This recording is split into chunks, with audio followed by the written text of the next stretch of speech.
News से मुहिम चला रहा है कि सार्थक को इंसाफ मिले और उसके जो आरोपी हैं उनको उनके अंजाम तक पहुंचाने की कोशिश हम भी कर रहे हैं और आपकी इसमें जो भी हमारी तरफ से मदद हो सकती है हम कर रहे हैं सर। लेकिन प्लीज़ बताएंगे, 2 दिन बाद सार्थक का बर्थडे था, क्या सपने सार्थक के थे, आप लोग क्या प्लान कर रहे थे उनके बर्थडे के लिए? और वो विजुअल बहुत हमारे लिए मार्मिक है, जो आप हेलमेट देखकर रो पड़े थे, वो हेलमेट जो आपने सार्थक को गिफ्ट किया था ताकि सुरक्षित सफ़र कर सकें। नहीं सर, गिफ्ट नहीं किया था उसको, मैंने अपने मरने की कसम दी थी कि जब तुम अपने कॉन्डोमियन से बाहर, गेट से बाहर तब निकलोगे जब तुमने हेलमेट पहना होगा। और बच्चा बहुत सुधरा हुआ था सर, 3 डिग्रीज मेरे बेटे के पास थी, जीडी गोयंका का पढ़ा हुआ, सिम्बायोसिस से उसने इकोनॉमिक ऑनर्स किया, श्री राम कॉलेज से फाइन आर्ट्स किया और उसके बाद लंदन चला गया मास्टर्स करने के लिए 2 साल। पढ़ा लिखा बच्चा था, एक मेरा बच्चा था, बचपन से उसके संस्कार ऐसे डाले थे, लॉ अबाइडिंग सिटीजन था, कभी ड्रिंकिंग एंड ड्राइविंग नहीं करता था, कुछ भी नहीं।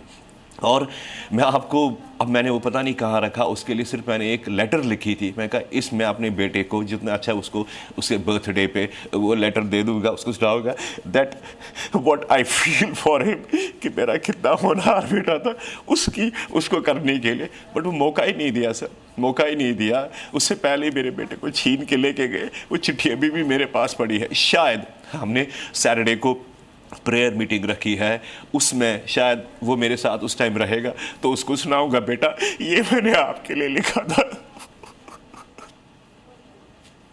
I'm sorry।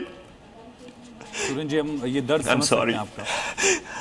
सुरेंद्र जी, हम समझ सकते हैं कि आप पर अभी क्या बीत रही है, लेकिन हमारी भी ये कोशिश है कि सार्थक को इंसाफ मिल सके। क्योंकि आप हेलमेट का जो जिक्र कर रहे हैं, आपने वो हेलमेट भी दिखाया था बाकायदा कि उस दिन भी सार्थक ने हेलमेट पहना हुआ था, और जैसा कि आपने बताया कि आपने बाकायदा कसम भी रखी थी, उस पर स्क्रैचेस पड़े हुए हेलमेट पर।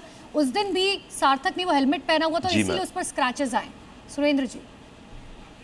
हाँ मैम, और आप ये लगा लीजिए मैम, इतनी स्पीड से टक्कर लेने के बाद उसका सर में कोई चोट नहीं थी। It is because of the helmet. वो जर्मन मेड हेलमेट हमने लिखी थी। अब एज ए पेरेंट आप इतना ही थोड़ा बहुत कर सकते हो, बेटा हेलमेट बेस्ट ले लो, बेटा ध्यान से चलाओ। उसके बाद मैं उसको हमेशा कहता था, मैम बेटा आपकी हमेशा गलती नहीं है, दूसरे वाले की गलती है। मैं आपको एक और बात बताना चाहता हूँ जो मैं आपके क्रू को ऑफ द कैमरा बता रहा था।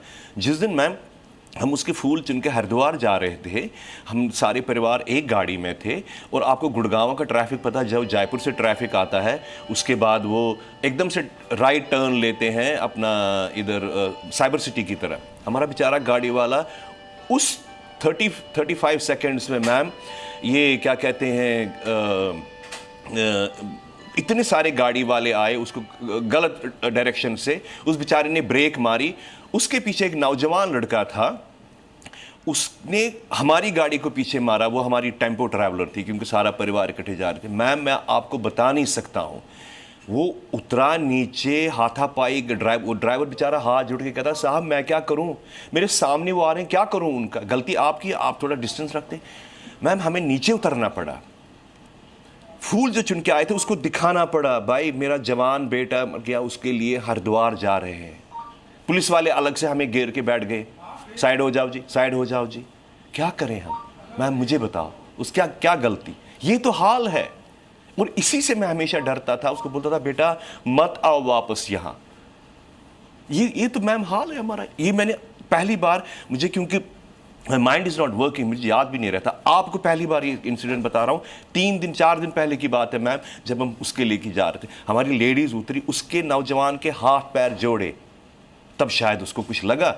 अच्छा जी, अच्छा जी। अब बताइए ड्राइवर, हमारे बेचारे गाड़ी की क्या गलती है, क्या करे वो, किसके ऊपर सारे रॉन्ग साइड आ रहे हैं, क्या करे वो? ये तो हाल है सुरेंद्र जी। और हाँ, मैं आपको बता रहा था, सॉरी प्लीज।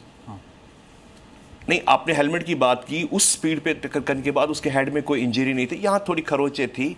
अब ये लगा वो कितना स्ट्रांग है का तो मैं आपको बयान भी नहीं कर सकता क्या हाल था उसका।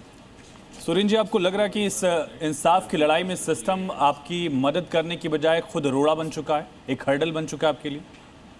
बिल्कुल बिल्कुल सर।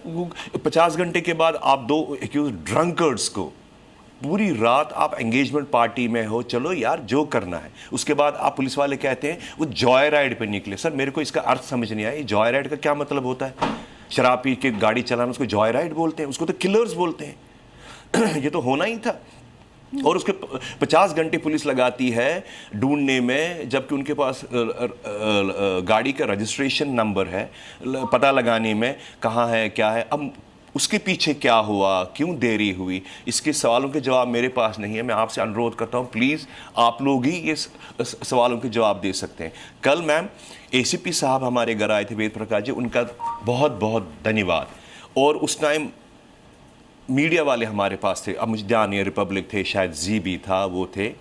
हमने उनकी फुहार लगाई कि सर एक्यूज के पिक्चर आप क्यों नहीं फ्लैश कर रहे हो टीवी पे, बाकी सारी चीज़ें कुछ आप तो करते, इनका क्यों नहीं कर रहे हो।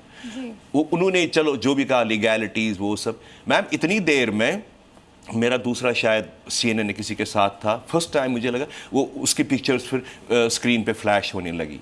क्यों? हम जब कहते हैं एज ए पेरेंट हमारा दुख है, इसलिए हर एक चीज़ के लिए क्या मीडिया का प्रेशर चाहिए? जब मीडिया मांग करेगी तब आप करोगे, तो मतलब हमारी एक, मैं इसलिए कह रहा हूँ कि हमारी कॉमन लोगों की को औकात ही नहीं है मैम यहाँ पर। बिल्कुल, और आपकी आवाज बनने के लिए सुरेंद्र जी, हम यहाँ बैठे हैं, आपकी आवाज बन रहे हैं हम।